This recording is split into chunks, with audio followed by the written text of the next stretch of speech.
I don't know of any specific action in the legislature. I know in other parts of the country, particularly the urbanized area in the Northeast, you find a lot of large corporations moving out of metropolitan areas such as New York City into small rural areas of New England. And I think that as we become more industrialized in the state of Alabama, that our smaller cities and towns need to undertake active recruitment efforts to get corporate businesses to locate their headquarters in the rural part of the state, where I think there's a great deal to offer to the people who would be working there.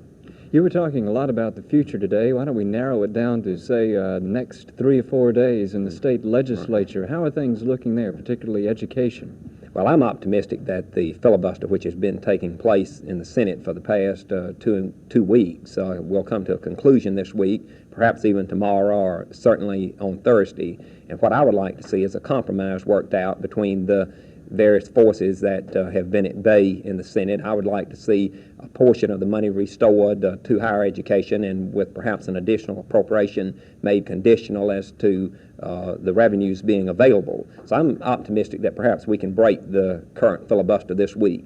How are things looking on your sunset bill?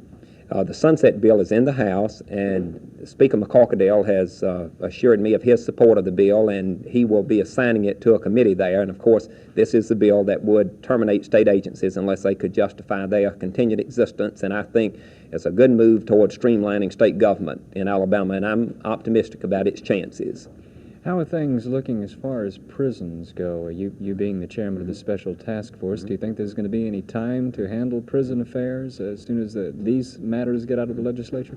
I'm hopeful that there will be. Certain the prison bills are already moving in the House, with Brooks Hines and Ed Robinson handling them there, myself and Senator Pearson handling them in the Senate, and I'm hopeful that once we finish the debate on the education budget, that perhaps we can get to this legislative prison package. And here again, both Speaker McCorkadale and Lieutenant Governor Beasley have given this package their wholehearted support, so I think that we will see most of it enacted into law before the session ends. All right. Thank you, sir. Thank you, Bill. Thank you very much.